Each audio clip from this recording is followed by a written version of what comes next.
Honoring the veterans who've served, fought, and died for America is what Veterans Day is all about. Across the country and here in Idaho, local organizations took the time to honor these special individuals who dedicated their lives to protect our freedoms.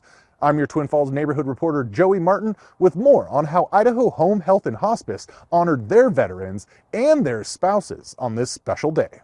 Veterans Day is to celebrate those who remember that sacrifice.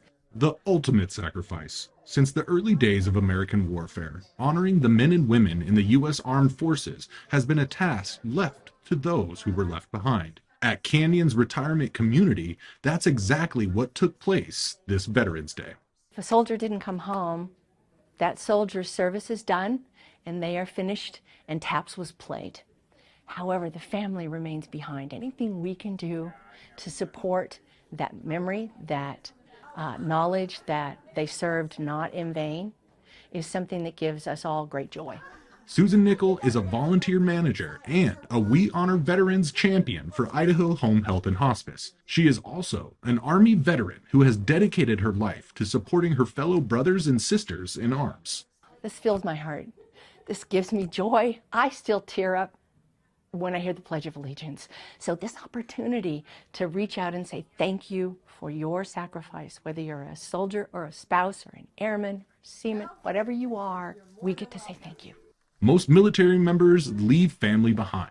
And on this Veterans Day, honoring spouses was a big part of the celebration in Twin Falls. There are lots of programs and different things that have been put in place for spouses, but I always look to the spouses that have come before us and, you know, the challenges that they had to face. And, you know, I think it just builds on top of each other. And again, we're one big sisterhood supporting each other. Those in attendance were given a small pin to commemorate their service, with a missing man ceremony honoring those who never made it home. In locations like a hospice care facility, the range of service members can span generations, making days like Veterans Day even more special. There are some that are nonverbal. There are some that are excited about it. There are those who are introspective.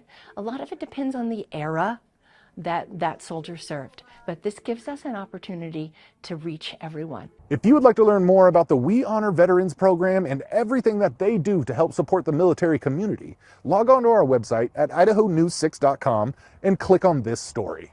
Reporting in Twin Falls, I'm your neighborhood reporter, Joey Martin, Idaho News 6.